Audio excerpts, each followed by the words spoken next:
got chicken, ducks, and roosters on the farm. I'm just beating backwards, snoozing the alarm. Johnny ate the grass, he's mooing on a bong. Gypsy blisters never sing for long. I hope I'm not wrong, I hope I'm not wrong. I hope I'm not wrong, I hope I'm not wrong. I hope I'm not wrong, I hope I'm not wrong. I hope I'm not wrong, I hope I'm not wrong. Yeah. Like back in the day. So it's been a while. Yeah, the shirt is definitely the vibe. Thank It's you, yeah. definitely Unstable It's like Creatures half of vibe. my Sunday's best. Right, it's perfect. It looks real. Unstable Creatures podcast. This is episode 4 now. Episode 4. Last one was the vlog. So episode 4, and we are here with Chase Rome, everybody. Woo! Awesome. I met you through my boyfriend, so it's not like we've known each other for a long time, but Jake always talked so highly of you for months before I met you. Regardless of everything, he always talked so highly of you, and I remember one of the deepest conversations we ever had. Before we even started dating, we were in the car at a hotel because we were going to a concert. I think we were going to see, I can't even remember who we were going to go see, but I think it was Beartooth. I think it was that show. We were in the car and I was having a lot of anxiety, and we weren't quite dating yet. We were in like a weird time, and we were having a really deep conversation about mental health and people and knowing who cares about you in life. And Jake just had a very beautiful moment talking about you, and it was very deep, and it was something that I was really touched by. And it made me know a lot about you without knowing you. I didn't know that. That's sweet. Yeah. He loves you. He thinks very highly of you, and it was a really deep conversation. So that was my introduction to you as a person. And then you met me. And then I met you. And we were getting wings, and you and my friend argued about Dance Gavin Dance. So, and honestly, valid argument. Dance Gavin Dance is an up and down kind of band. Yeah. Causes a lot of Dude, controversy. I ate crow on that one because I was like, they've got Tillian now. Yeah. And now they don't, and I'm like, fuck. I know. Me and my friend were joking about it because, that place closed down, Frankie's. Like, No, it it's did? literally out of business, closed down. Oh, I I didn't know know. that. Horrible, horrendous. And she was like, oh, maybe the bad vibes went with it. I'm like, honestly, you and Chase's argument in the middle of Frankie's wings about Dance Gavin Dance ended their career. Yeah, I was on a warpath that night, and I feel like I got some of the bad karma that came from it. So Yeah, absolutely. It's it is what it is. I know whenever like me and Jake would talk, he would always talk about like music with you a lot, and I would be like, oh, I love Knock Loose, and he's like, oh my god, my friend Chase loves Knock Loose. Like all these bands that I would talk about, Jake would always be like, oh, Chase loves them, or Chase showed me this, Chase showed me that. And I was like, yeah, you only have good music taste because of me and Chase, like you're nobody without us, honestly. I would die on that hill too. No, 100%. He was like only into rap when we first met, and like only, and that's fine. Like I like rap too. Yeah, I'm not 100%. as well versed on all the rap stuff, especially now with the kids. But yeah, like I was like, let me play something for you, and I can't remember what I played. And he's like, I really like that. What was that? Really? Like, yeah. Like, That's so funny. Yeah, and then from no, there, we would like be talking about bands, and he's like, oh, I've never listened to like, I don't even know. There was like Springsteen or like something, you know what I mean? Like there would be different bands where he's like, I've never heard of them. And I'm like, what? And then he would just all of a sudden like sing a whole song of like Black Veil Brides. I'm like, where are you at? Like you skipped like so much stuff, Yeah.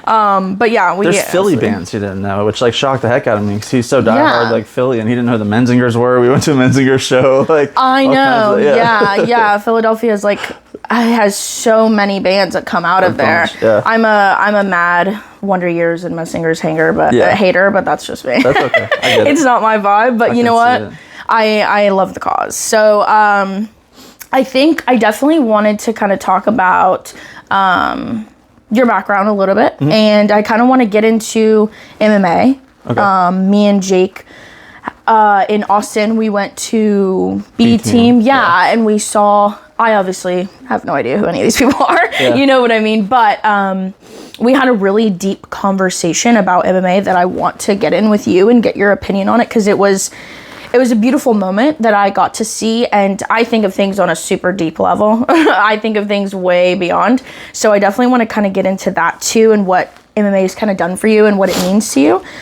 So background. Where did you grow up? How was home life? I know your dad, sick guy, but Yeah. you know, everybody's got things. So, yeah. So what is kind of your background? Yeah, so I kind of grew up all over the place. I was born in Rockledge, moved to South Florida for like elementary school, Okay. Missouri for middle school. So South Florida to Missouri? To Missouri. Oh, wow. Yeah. That's a huge... My dad at the time had a business that was like fully dependent on computers, and when the hurricanes would come through, it would shut everything down. So they had to pick a second location, and we're lucky enough to kind of be able to pick anywhere they wanted, and they really liked Missouri, so we ended up going to Missouri, and then from there I went to the University of Nebraska on scholarship for football. Sick. Did my time there. Transferred to Memphis, so then I was in Memphis for a little bit, and then once that kind of wrapped up, I came back here, and that's when I first started getting into the MMA jiu-jitsu stuff. Because your dad's always been... He's always been in it, yeah. But you know how it is, like when you're a rebel kid, like you don't want to... I know. Yeah, my dad's like, you're gonna join the military, and I'm like, actually, Adderall sounds better. You know what I mean? Like, I get that. So yeah, I completely understand that vibe of it. He was always asking me like, why don't you come train? Why don't you do this? Whatever, it'll be good for football or wrestling or whatever. I'm like, I'm not doing that shit. Like I did that forever. Like I would go on their trips, and now that I'm into it, I'm grateful he made me come on some of those trips. Like they were a blast. I saw a ton of fights. I was at like UFC like 5 or 8 or something like that. Yeah. And it was a good time, but I never really got into it till I was done playing football. And I was helping Wade out, building out a gym. And the way my dad's always worked, like, is he sleeps in late, but then he works from whenever he gets up to like 4 a.m. Gotcha. Like, he just doesn't stop. Yeah. So I was on that schedule with him, and I just wanted to stop breaking down drywall and laying floor and all that stuff. And I knew he would let me if I was in the jiu-jitsu class. So I was like, hey, can I go?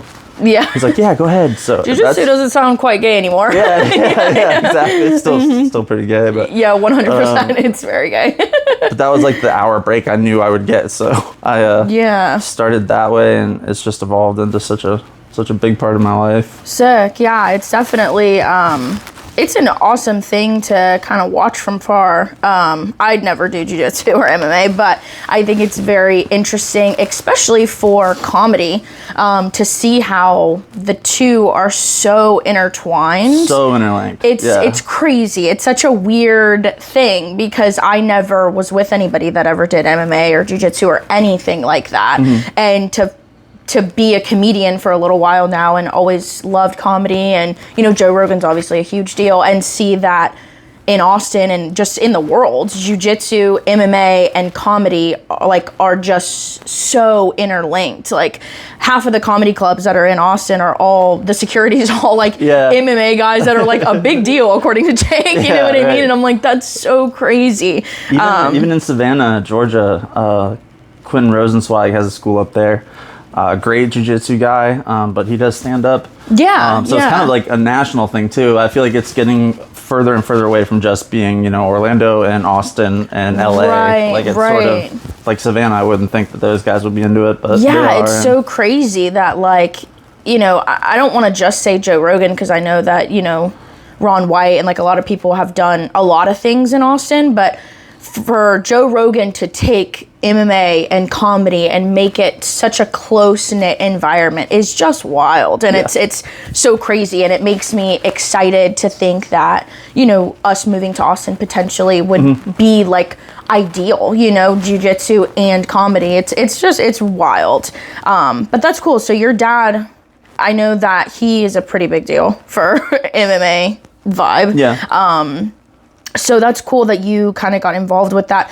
What do you think MMA has done for you as a whole? Pros and cons, because I like to go over pros and cons, especially like for me, comedy, it's done good and bad. Yeah. So what's something that you feel like MMA has done for you on a positive note, and what's something that you think it's negatively done? Yeah, so that's a good question. So I just to like, so we're speaking the same language, like MMA is the mixed martial arts, and usually when you're talking about MMA, it's the striking and things like that. I stay away from that. I have a kind of a base in it. Okay. But after I was done playing football, I was so tired of getting hit in the head. So I found like I would go to a class and then I just wouldn't be right for 3 days after because I just can't get hitting that anymore. And that's just the cold hard truth of it. So jiu-jitsu kind of offered an alternative where I can still think, I can still be physical, and I don't have to kind of take the beating. 100%. Yeah. And after playing college ball, like, it's one of those things, like, it's so hard to explain if you haven't lived it, but just the pace of things and the camaraderie and the relationships you build, like, and you were 100 miles an hour all the time. We would get 2 weeks off a year. That's it. Like, like that was it. Like, we were at it all the time. And when that stops, for the guys that don't go to the NFL, there's kind of this inertia that's still carrying. You don't know what to do with it. So jiu-jitsu is like kind of taught me to be less reactive, one, but it's also given me a team and a platform to still compete, because I missed that a lot when you did that from the time you were 12 or 13 all the way up to, you know, your early 20s. I missed that. Some of the negatives, still injuries. And I think if you're stubborn and hard-headed like I was coming in, you know, you're not, I'm not tapping, you know, I'm not. No, he hasn't had that yet. Break my arm. But it's very true. Like, I was very much like that. So I got no problem tapping now. Ask anyone at the gym, but. So. You're getting old now, so it's like, get careful. I know, so yeah, initially that was one of the negatives. The other negative I'd say too is you make these really solid relationships with people, kind of like I was talking about with football. And Jake's been great for me. And we've been really, really good friends.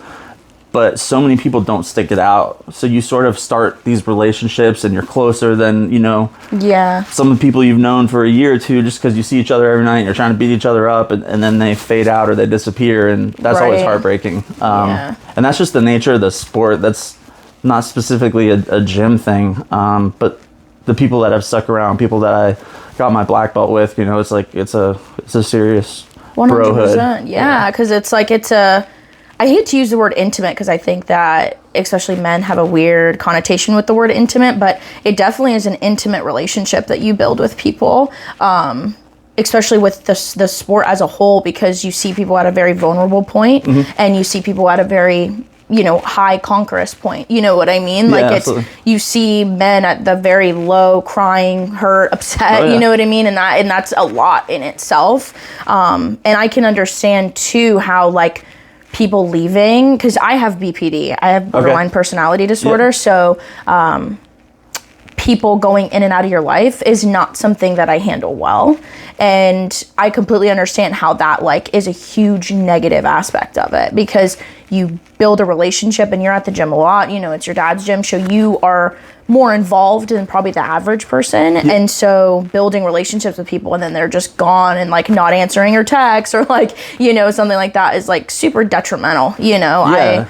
That feeling sucks. I think not to take it too sad, but the more sad thing to watch is people fading out. You know, like, they used to be a 5-day-a-week person, then they're down to 3 days a week. And then from there, you don't know what's going to happen, because 3 days a week is more realistic. There's some people that train 3 days a week and do it for years.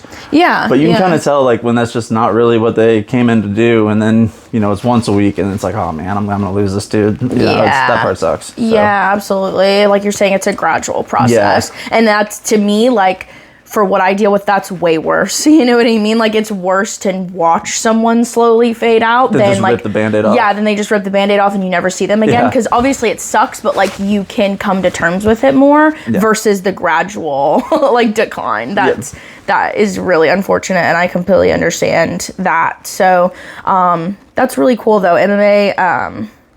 So you're saying MMA is mixed martial arts, and Jake's explained this to me 100 times. You're fine. But jiu-jitsu, it falls under MMA, or is it a completely different thing? So mixed martial arts is just what it sounds like. You know, people argue, well, sambo or sambo is more important than the jiu-jitsu aspect of it, or wrestling is more important, or people argue what's more important. But yes, jiu-jitsu falls under that umbrella. Because to me, it's like, it's just karate. Like, it's just all karate. Like, I don't know the difference. I love that. And then, like, the first time Jake was explaining it to me, I was like, oh, so you do karate? And he was like, if you ever say that, I'll kill you. And I'm like, I don't understand the difference. The outfits look the same to me.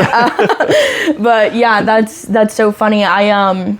So yeah, we went, Jake got to go to B team, and I'm watching this interaction from the back, right? So he goes there, he's new, we obviously don't know anybody, he doesn't know anyone, like obviously he knows people there, they're famous, but he doesn't know anybody like on a personal level, right? So Jake goes there, and I want to explain it to you from like the mindset that I'm thinking and the conversation we had to see if you kind of relate or understand. Yeah. So we go there, and Jake doesn't know anyone.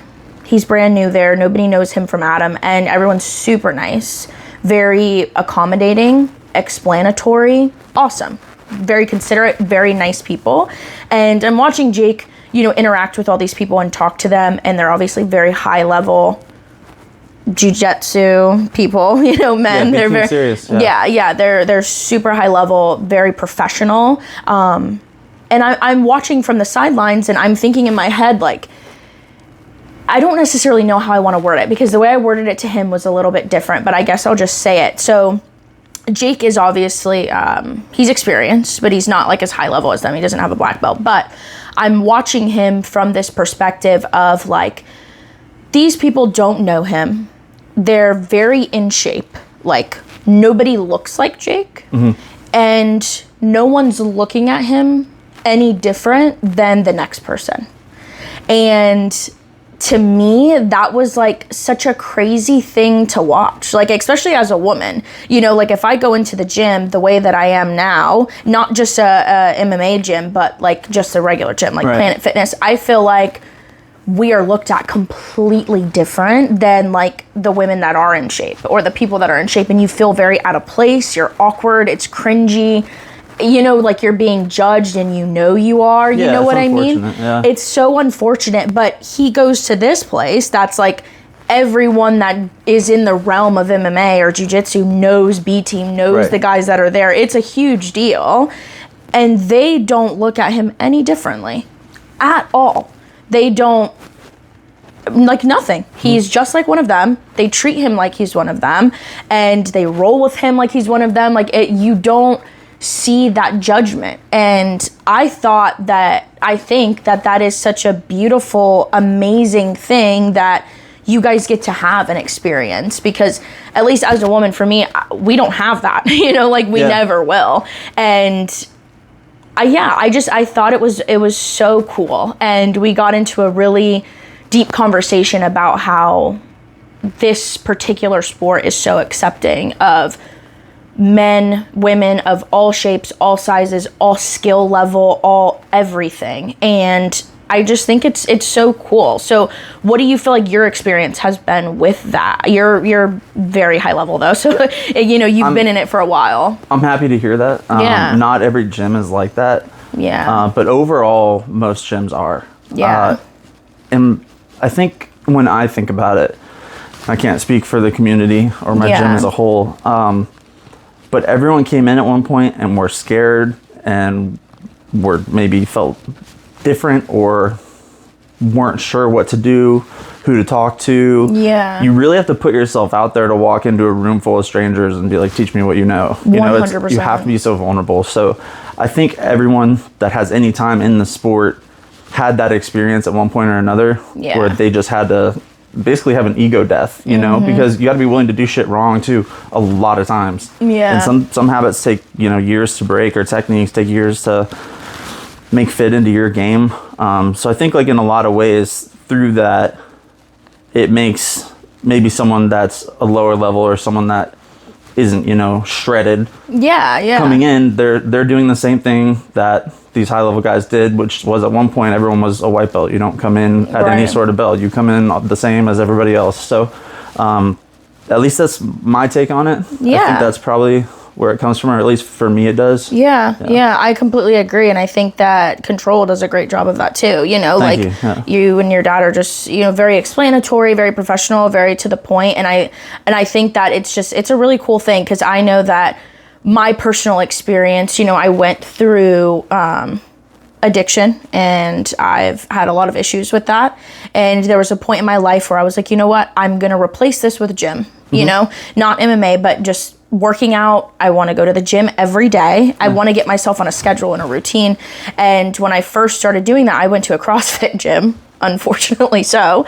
And I had a panic attack in the bathroom because I was so out of place and so not treated fairly, and everyone was being extremely judgmental, and like people weren't talking. Like That's a shame. It was horrendous, and I never want to go through that again. And it's happened to me like twice now, and it's always at a CrossFit gym. Like they're literally terrible. But seeing the environment that these types of gyms create for people to just come and, you know, you've never been here before, we don't know anything about you, you could be a complete lunatic, but we're still going to treat you like you're just one of us, you know what I mean? And Yeah.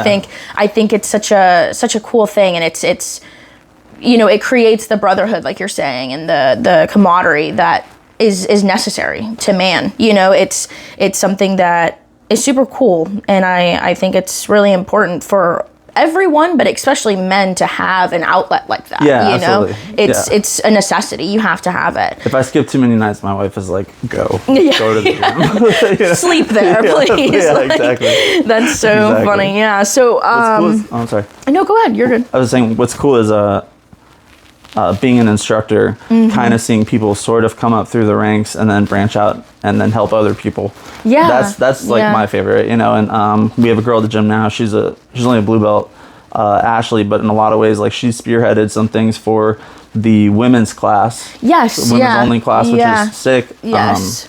And they love that. All the girls in the gym, they're having a great time. Yeah. We've got a great instructor. I've noticed that too. And it's the perspectives of people like that I really treasure, because it's just not on the top of my head. Maybe that makes me a jerk, but I never thought like, oh, a women's only class. You know? You're Just not a never woman. Even, never crossed my mind. And I was like, oh, that would be cool, you know, and to see her kind of take charge of that and other people, you know, involve themselves in that. It's really I've noticed that too, because you know, like, as a woman, obviously we observe things from other women and body language and stuff, and there is no one that's there that seems like they don't want to be there. They're uncomfortable in any way. Everyone seems like stoked, you know what I mean? Yeah. And that's just such an awesome energy to create and be able to harness in one environment 6-7 days a week, you know what I mean? Like, that's just that's really awesome. And I think that, you know, having the women's class and watching that grow and be something that people want to be a part of is just really sick. And you have your black belt, right? Yes. Okay, cool, sick. So how long did that take you to get?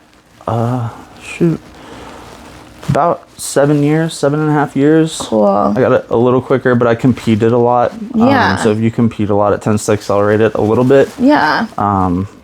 But yeah, I got it. Shoot, I should know that. 3 or 4 years ago now. Cool. So you've had it for like 3 or 4 years. Yeah, That's awesome. And that's been like such a big change in the way I have to approach things too, because there's always things I can do to get better, but that's not the only thing on the forefront of my mind anymore. It's, you know, are they picking this up? Are they understanding this? How can I explain this better? Is everyone comfortable? Like, things that you didn't have to worry about at a lower belt. Like, it's been really good for me. Yeah, especially from when you go from student to teacher. That changes everything about everything, you know, and Absolutely. you learn something every day being a teacher, you know, and how people can receive information, and are you explaining things good? And I've watched you teach, and I feel like you are you have a talent for that. Thank you. You know, you're a very well-spoken, you explain things really well, and that's a skill. A lot of people can't do that. I don't explain things very good. I'm like the type of person that's just like, can I just draw it for you? I'm not good at explaining things sometimes, but that's cool. So black belt in jiu-jitsu, badass, tatted, good music taste. So you how do I want to word this? So as far as life goes, what do you think are some things that you are trying to progress in your life right now? Like, what is something that you're avidly trying to work on right now? I think the first thing that I'm like really spending time working on is gratitude. And I'm sure we'll go into treatment and all that stuff, but that was one thing that I learned there was gratitude. And they say a grateful addict will never use. And just in general, I found myself being very dissatisfied or finding reasons to be. And when you're in that state, and I have bipolar disorder, the other BPD. I have that too. Oh, fun. Yeah. So I have both twins. You get it. and when you're constantly feeding yourself shit like that, it's just gonna stay in there. So as corny as it sounds, I got, some buddies from the gym, some buddies from treatment. We text each other 10 things we're grateful for every day, like awesome, clockwork. Yeah. And just trying to find the good in things. Like, it's been kind of a shit show lately since I've gotten out. Yeah. Lost a really close friend, lost a family member, lost my job, but I'm in a state of mind where I can deal with those things now, as long as I stay grateful and I stay looking at the positive. And Wade always says, my dad, he always says, if you work hard with good intentions, doors will open for you. And for so long that was such like a bad thing to say. Yeah. But, I kind of take it to My heart dad now. always says hard work will always pay off, and I'm like, yeah, but I've been doing this for like a For so long long, time, and I'm still broke as fuck. So where is this gonna come into play? Yeah. I love that. I love the gratitude aspect of it. I think that that's so important, and my life changed when I started to realize I have more to live for than I don't, and I have more that I'm scared to lose. You know what I mean? And I'm thinking, I have great parents, I have a good family, I have friends, like friends that I really care about, that care about me. I've got a job that I like, I've got a place to live that I love, and I think that when you shift your mindset to be grateful and show gratitude, you're not willing to take the risk as much as before. Yeah, I think before that's I'm like, true. I fucking hate my parents. My family sucks. I hate where I live. I hate my job. I hate the way I look. I hate the way I dress. I hate the way I sound. I hate everything. And then you get so a you case don't. of the fuckets, right? Yeah, So, yeah, and I then you can have just this don't drink care. or- yeah, Exactly. yeah. So you have no mind in your head, your conscious telling you, hey, maybe that's not worth it. It's 100% worth it to you at the time. Yeah, absolutely. And I think that's beautiful, and I'm glad that you said that, because that's something that I am going through right now too. I lost my job working with Jake at Seasaki. My car broke down, sold my car. I am working at a new job that is really slow right now. I'm in an apartment I can't afford. Yeah. I have a suspended license. Like there's so much stuff that's going on that it's hard to be grateful. But when you take a step back and look at it, it changes your mindset that things will work out eventually. And what did you say your dad said? What is it? If you work hard with good intentions, doors will open for you. Doors will open, yeah, exactly. And the good intentions, I think, is the most It's important key, part. right? Because Yeah. nefarious people work hard all the time. Yeah. But yeah, so that I want to go back to school, so I've been applying all over the place and doing, this transcript to this person to Oh God. all the fun stuff. Yeah. And I've been out of the game for a little while. I graduated in 2013, so like I know. So it's like, how do I get a transcript that's 12 years old? Do they even have them still? Yeah, 100%. I was like on the phone, and they're like, "Oh, so you graduated last year?" I'm like, "I graduated in 2013." Oh God. I graduated pre-COVID. It's like already bad enough. Exactly. Oh my gosh. So, yeah, the school thing, gratitude, and just every day, taking it day by day, which sounds so corny, but it's really the only way to do it. Yes, it is. And one of the great things I also heard was, when I was in treatment, one of my counselors said, he's like, all you guys right now that are in here, it's like, you're clean. We drug test you, we're with you all day, you're clean. Yeah. You don't have problems, you have situations. You put a drink or a drug back in your body, now you got a fucking problem. Yeah. So I always keep that kind of in the back of my mind too, 100%. Yeah. It's tough, and like right now I'm not drinking. I'm making a conscious decision to not drink. Awesome.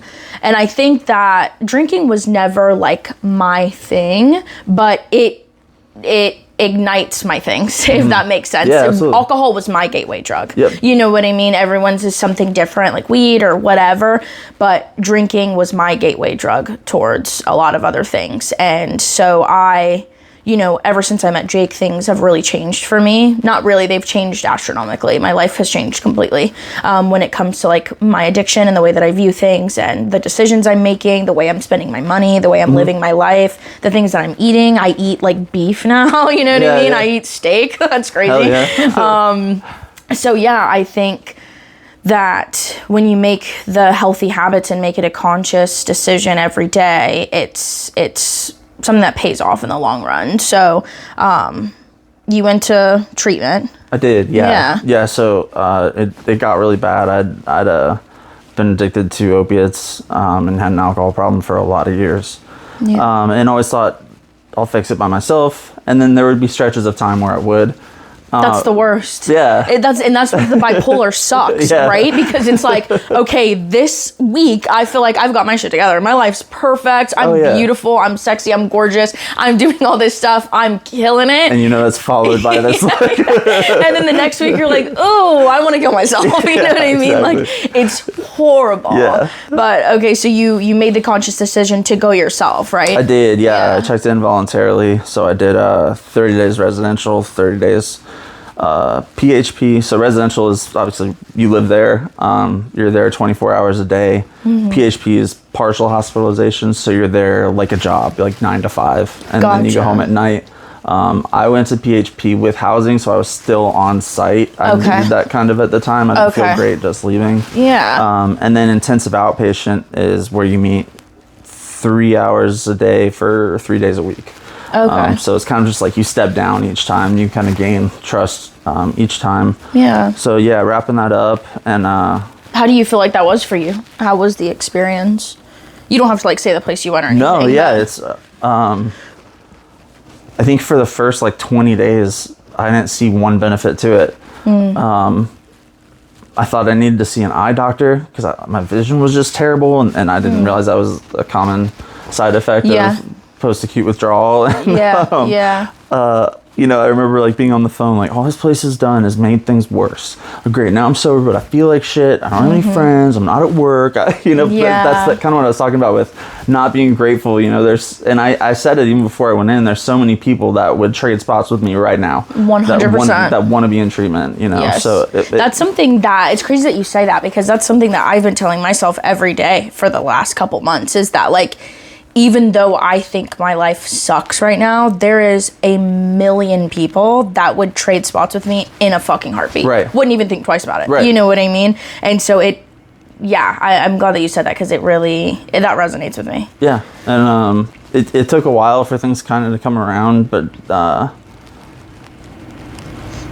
always thought like if I wasn't drinking or using, then I was sober and I was in recovery. Yeah. And I didn't realize that like the whole recovery thing is so much more than just stopping the drugs or the alcohol. They look at that as a symptom of the addiction rather than kind of the main focus. So working the steps, and I don't want to preach and be the NA guy and stuff like that, but it's something I need to do. And through doing that, like, you really torch everything you kind of thought about everything. Yeah. And you have to make an effort to it's like to truly be a rebirth. Yeah, I mean, literally, it really is. it changes everything. Yeah. So and it took me a long time to kind of get to that point where I even like piss different now. You know what I mean? Yeah, like I feel like everything is completely different. Yeah. So it was good. I mean, it wasn't all good. I mean, there's bogus with anywhere you go that's a medical facility, but it wasn't all bad by any means either. It was a great learning experience, and I got a lot out of it. So yeah, that's awesome. And that's the first time I went. I've had problems off and on since college. I'm 32 now, so it's the first time I ever went to like really a treatment facility. Do you feel like you got what you wanted out of treatment? Do you think that like, okay, I'm going here with this intention? Do you feel like you got out of it what you were going there for? Yeah, I think it's only been beneficial, even in kind of the pain in the ass ways that treatment or really any medical issue can be. Yeah.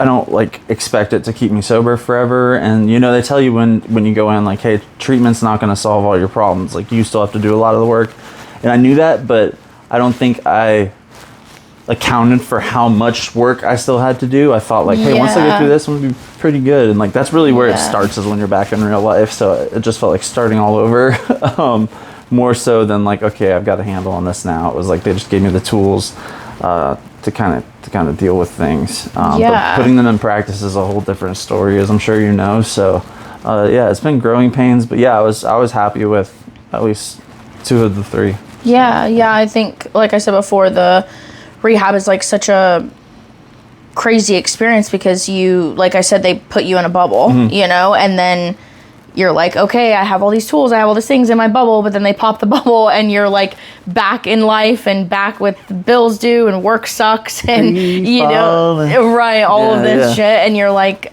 I don't know how to navigate this now. Even though you do, you can better, but it's not always going to be 100% of what you want. Yeah, definitely and accurate. It's not always ideal, and it always sounds so corny, but I feel like it's something that has also helped me too, is like, it's literally going to sound so emo and Tumblr of me, so I'm so sorry, but like whenever people say to romanticize things that you're going through and like find the beauty in everything, and I think that that's something that I've been really practicing too, and something that I've been doing, like kind of romanticizing or just looking for the beauty in the chaos, honestly, and that is such a huge change in perspective for me. Like, okay, well, I'm doing this and this sucks, and life sucks and finances aren't the best and this and that, but still finding the beauty in that of, okay, well, I have a job that I like, I have a place to sleep, I have people that love me, I have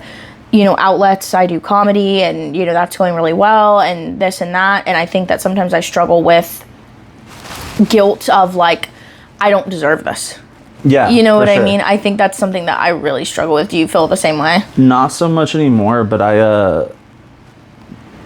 so this might be too heavy, but no, it's when okay. I first got to treatment, I found out how much it cost, and it was $800 a day, and I tried to AMA, which is leave against medical advice, and they're like, why? And I'm like, I'm not worth that for anybody to be paying that, like, and I wasn't coming out of my pocket, it was insurance, but like I didn't feel worth what that cost was. But I never thought about it like that. Wow. Yeah, so that was tough for me to deal with for a while. But that was like my starting point, and I think that just gives you a good perspective on like, okay, you're down in the dumps. I wasn't starting from 50%. I was literally starting from 0. Yeah. So even just the incremental improvements I made like in that area are good, and like we talked about earlier with the gratitude. And the gratitude lists. A lot of the Tumblr stuff, as you say, actually does help. There's a lot of cliches that really come into play that really do help. And when you're desperate being enough, emo comes you'll in try handy anything. sometimes. Right. Being an emo kid growing up is like something that definitely comes in handy now as an adult with still the same problems. And I think that guilt is something that I really struggle with. Like, I'm not worth this person loving me. I'm not worth this person helping me. I'm not worth this job giving me an opportunity. I'm not worth this being on this show where people are paying $10. Like, you know what I mean? It's not even major things. It's just anything. Like, I feel so guilty. Like, okay, I've advanced in this area and I'm super happy and I'm doing this and this and that, and I feel guilty about it. Like, I need to go back to feeling shitty all the time. You know what I mean? It's like we grow so accustomed to being in pain and miserable and mentally unstable that when we get out of that, it doesn't feel better at first. You know what I mean? Like, that's something that I have really struggled with, honestly. I think I get imposter syndrome a lot about things that I'm like on paper good at. Yeah. Like 100%. So, and maybe that stems from guilt. I hadn't really put that together before. Yeah. But yeah, even like in jiu-jitsu, like I was covering a gi class, which I did gi and no gi all the way up to black belt, and I was kind of. For people who don't understand, gi is the karate uniform. The karate uniform is the short shorts gayer look of it. Yes. It's for people that don't understand. Yeah, my apologies. But yeah, so I was teaching a gi class. I was like, man, I don't know. Like, what am I going to show? What am I? And I got into it and went fine. Yeah. But initially, I had that like weird imposter syndrome that I shouldn't have, and I don't know if maybe that's guilt or if that stems from like, oh, I don't, maybe I can't do this or I can't. It definitely goes hand in hand because I have crippling imposter syndrome sometimes, and like the bipolar is so hard because sometimes I feel like I'm worth everything. You know what I mean? Yeah. I feel like $1 million. I feel like, I'm a celebrity, this and that. And then other times I'm like, I am a dumbass. I should not be doing any of these things. Like, I feel like an imposter. I feel like I've tricked people or fooled right, people into liking or wanting to spend time with you. Or that, the like, little stuff. Yeah, like I'm good at this, or like that I should be a manager. Like I lied on my resume a little bit too much, and now I'm like in this position that I shouldn't be in, getting paid, you know, something that I shouldn't be getting paid, and I don't know what the fuck I'm doing. You know what I mean? Like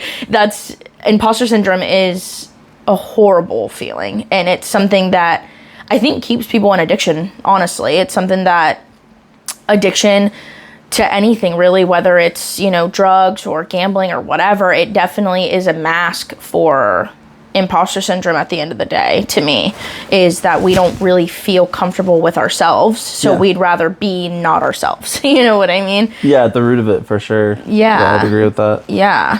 And then, so I want to go over this again. So what is something that pisses you off? What's something that makes you angry? We're a big sadness and angry crowd here. We love sadness and anger. Okay. I don't know if you ever watched Inside Out, but I love Inside Out. You know, I just think if we were ever eating chicken wings again and someone started saying that band should change their name when they change members. Hey, so if you ever talk shit about Dance Gavin Dance again, I will cut you. No, I don't care anymore. That's the best part. Is I don't like them anymore either. So Yeah. no, I think people that are disingenuous, and again, that even sounds corny because everyone's like, I want real people, not fake people. 100. Small circle, keep it 100. Like, Yeah. But in all seriousness, Hashtag like, blood don't make you family. yeah. In all seriousness, though, like if I can't figure out someone's motivation, or they're inconsistent in what they're telling me, or reasons they want to hang out, or I feel like they want something from me, or they're pretending to be someone that I know they're not. Just things of a disingenuous nature. They piss me off. Yeah. And that's pretty much the only real one. Lately. Yeah, I completely understand that. Like I was saying, I think now that I've become a stable person that doesn't really go out, I don't party anymore. I don't. I'm sober. I don't really do any drugs at all, and I don't really drink anymore. And I'm in like a committed relationship, and I have a very stable life. I require stable people to be in my life. I can't really tolerate people that are disingenuous or unstable. It's not something that I resonate with anymore. It's not something that I relate to. And the guilt comes in, obviously, because I'm like, I should show people grace. I should do this. I should do that. Because I'm a crippling people pleaser. I think everybody that has substance issues is a people pleaser. Oh my gosh, it's so bad. And so like, I feel like, oh, well, I don't want to disappoint this person. I can't say no. I can't do this. I can't do that. But I'm in the phase of my life where I can do that. If I don't want to go out, I don't have to. If my friends only want to hang out with me when they're at a bar, I need to find other friends. You know what I mean? Like I'm at that point in my life where I'm not showing as much grace or, mercy, because it now affects my mental health and it affects the decisions I make. And I think that's okay. And I'm normalizing that. It's okay, but it's not easy all the time. No, of course and not. then, like I said, I talked about it before, like rationalizing your way out of things, like, oh, I should really set a firm boundary with this, like whatever it is, hey, just don't smoke weed when I'm in the car. At least right now, I'm pretty new in recovery, whatever. Like, and just stuff like that is so easy to talk yourself out of by going, oh man, it's just weed. I'm not gonna. Right. And it's his thing. It's not my thing. And but like learning to speak up for that and things that are ultimately going to be either really good for you by that not happening, or really bad for you if they do happen. Like 100%. I feel like you have to kind of gain a new grasp on, what is like an absolute, what is a game killer for me, Yeah. And then prioritize those things. Yeah, and I think that sometimes that can be a sketchy road in itself too, is like navigating yourself and knowing what's too much, what's not enough, what's this, what's that. And I think sometimes that's also the struggle in it too, because again, like we were saying, people don't change. You're the one that's changing, and you have to understand that there is a part of it that, the world doesn't care that you're sober. You know, people don't give a shit. People don't care like that you just got out of rehab. People don't care that you're suicidal. The world does not give a fuck about anything that you're dealing with. So I think that that's also like a harsh reality too, that I've had to learn, that like, you know, I can't get mad at people for making their own decisions and doing this, or, you know, they want to hang out here, they want to, you know, drink, they want to smoke, they want to do drugs, whatever they want to do. I can't be mad at them for that, because that's their decision. You know,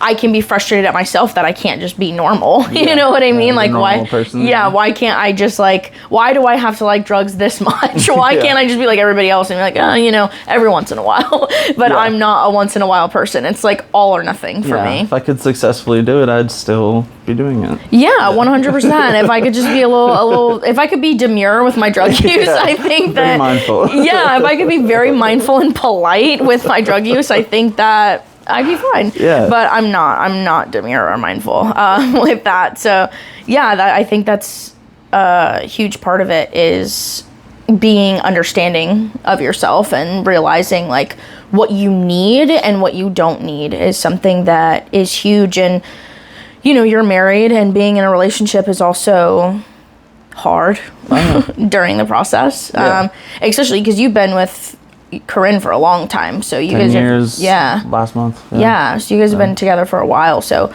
that's also a crazy aspect too, to because I've never been in a relationship for that long. Hopefully it will be.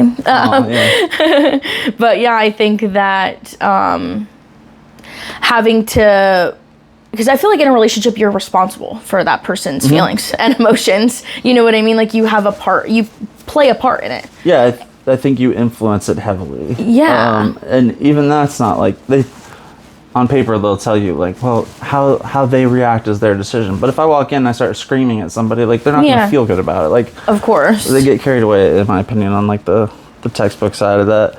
But you can influence someone's mood, thoughts, etc. like pretty heavily.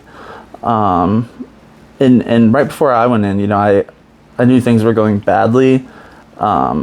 And my wife's great. She was there for me the whole time. Had no problems with me getting help. Was there to see me. There to like she was all for it. It's a necessity. Yeah, it absolutely was. I don't know where I would be without that support. But I think I didn't even realize a lot of damage I was causing just by being so selfish with using and drinking. And you know, we weren't going out and doing stuff on the weekends like we used to. We built our whole relationship going diving and free diving and going to the springs and going to the beach. And you know, either I had other plans, you know, like I would shut myself in the room and get fucked up all day, and I didn't like take into account how that was affecting her. And then I would get upset when it was like, oh, you're not fun anymore. It's like, I just had such a distorted view of how that went. So like, and I think that too, like whenever you're going through that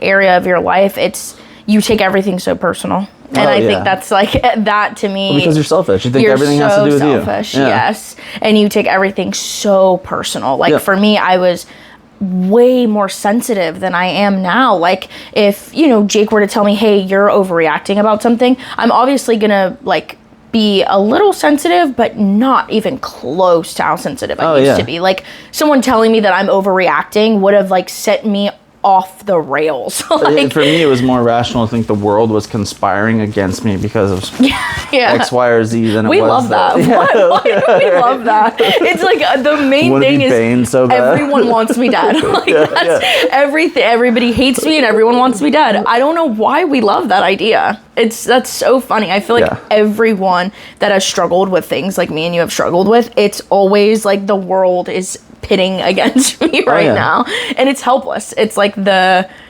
feeling of helplessness is what we like for some reason. I don't know why. Dude, like, just to give you a basis of my irrationality, when I was first starting to do well in football, I prayed and I prayed and I prayed and I prayed, and I was like, God, give me an offer from the University of Wisconsin. That's where I'll go, and I won't even look at any other school. My first offer on my birthday was the University of Wisconsin, and I still went to Nebraska. Yeah. I thought God was punishing me because I made a promise when I was 15 and didn't uphold it. That made more sense to me, rather than I was continuing to make terrible choices and then seeing the ramifications of them. But it just shows you like how it reminds me of that one meme that's like, well, if it isn't the consequences to my own actions, that is well. like, literally, I'm like all these things, and then something bad happens, and I'm like, oh, that's weird. Like, you know what I mean? But yeah, the consequences to our own actions is something that slaps you in the face, especially whenever you like become more mature about what you're doing. You're not, because I know for me, like whenever I was younger and going through, addiction, and I'm like, I don't know why I'm doing these things that I'm doing. I have no clue. All I know is that it feels good, and this is what helps me navigate life. And then I had the understanding, okay, well, you're doing these things because you're anxious and you have trauma and you're holding on to all these things and you're stressed out. You have bipolar disorder, all these things.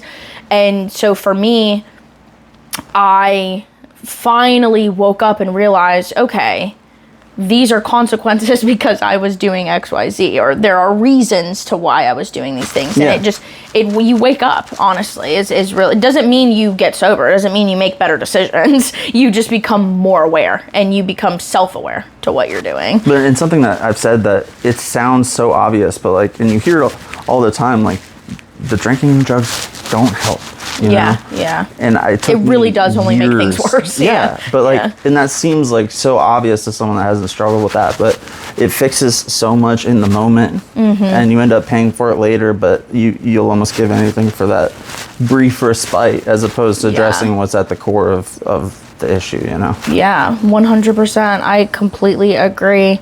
I think, I think that I'm glad that you're on a better journey. I'm happy. I think that, everything that Jake always talked about you and said such positive things, I was happy to hear that, you're making the decisions that are necessary for being the person that you're meant to be. Because really that's like what changed everything for me, was that I'm meant to be a specific person and I'm refusing that, and I'm making myself someone that I'm not supposed to be, and I'm supposed to be a caring, beautiful, person that gives and is supportive and is happy and present in the moment, and a good friend and a good daughter and a good girlfriend and potentially good wife. Like all these things is what I'm meant to be, and I'm never going to get there. And so I'm glad to see that you are making decisions that are going to, allow you to be the person that you're meant to be. Thank you. I think all these things I used to see as like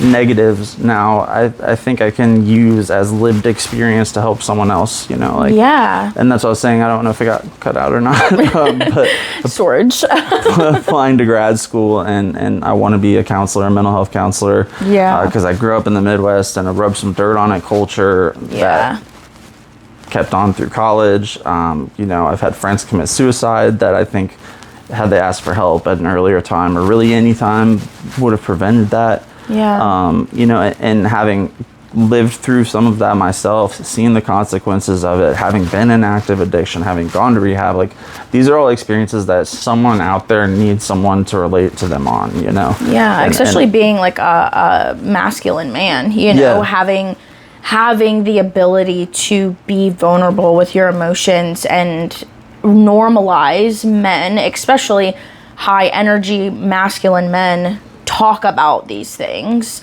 And like you're saying, a culture that doesn't really talk about things, I think that's so important, because men get the shit end of the stick with that. Women never have to go through that. Women will always be able to talk about their feelings, and men will not. There's a lot of instances where men can't talk about even the things that we're talking about right now. You know what I mean? They wouldn't even dare, So I think that you're going to be a monumental person in people's lives, and I think that you really have the heart and the talent and the gift for it, and I'm excited. I think that would be really fulfilling for you. I appreciate that. I want to go somewhere where it's needed too. I like the idea of rural counseling.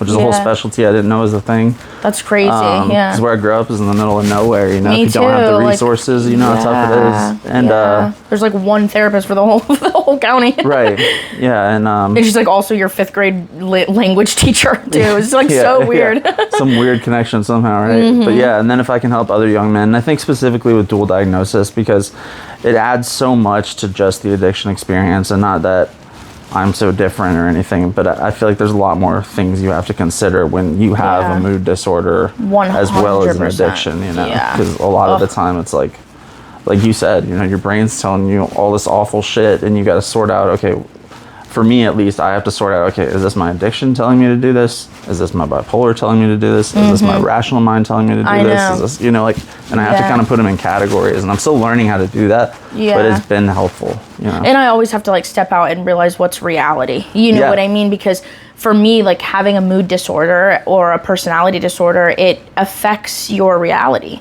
If someone says something in a way that I didn't like, I take it to an extreme, like, oh, well, they were pissed, they hated me, they were all these things, but then I have to step back and realize, okay, in reality, they were probably in a rush and just, you know, didn't have time to talk. You know what I mean? Like, that's the reality of the situation.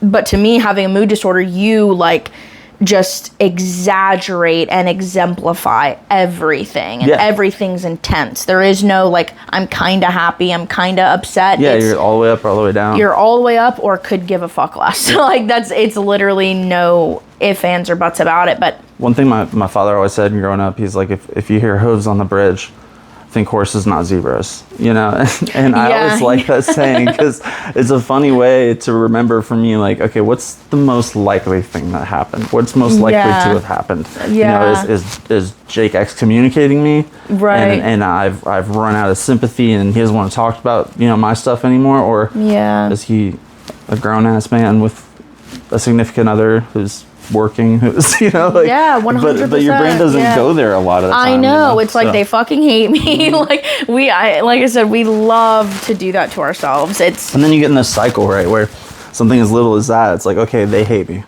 you know, I get it.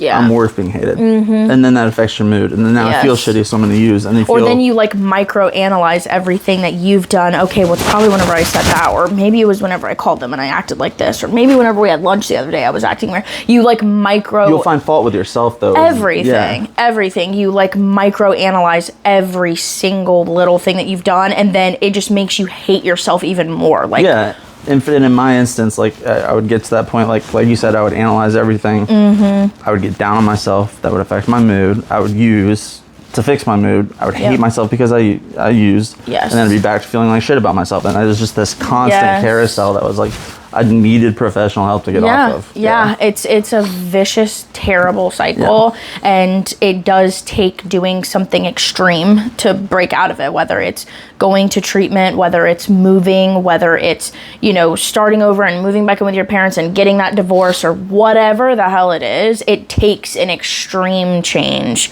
to pull yourself out of that, because it is impossible to do by yourself. But I don't know if it got cut out or not, but we had these things I said things again. These people at treatment, they're called CRPSs, which is a Certified Recovery and Peer Specialists. They're not therapists. They're peers. They have some clean time, right? And one of them told me, so when you first start with the 12-step program, specifically NA, which is Narcotics Anonymous, there's the suggestions, which is don't use no matter what. Get a sponsor, go to 90 meetings in 90 days. And I told him, I was so against the idea of doing what people told me to do. I was like, but these say suggestions, right? You know, I don't have to do. And he's like, Chase, you're way beyond the point of suggestion. You need to do what you're fucking told. But I'm glad he said it. You know, because there's like a little part of me now, and I'm like, that's stupid. I'm not fucking doing it. Wait. You know what? I know where my way gets me. Let's try it. 100%. And sometimes that like pride, you know, just like killing your pride and stepping outside of yourself and realizing, you know what, I have no clue what I'm doing, and I'm going to do the stupid, corny textbook thing because that's my starting point, and that's where typically everybody starts, you know what I mean? Absolutely. So I think that I'm super stoked. I'm excited for you. I think that it's a beautiful thing. It's always a beautiful thing to watch people grow. It will always be so sick to me and motivating and something that just makes you realize that life is sick and it's cool and it's worth living and it's important. And yeah, I'm happy for you, and I'm glad that you came, and I'm happy that you decided to come and talk, and I appreciate it. I'm glad that you made the time. I appreciate it. Yeah, of course. A lot of fun. Yeah, and then I never thought we'd be doing this after the night at Frankie's, man. I didn't see no, honestly. I didn't see us getting to know each other much further We than went from that. screaming at each other in the parking lot to right here, right now. So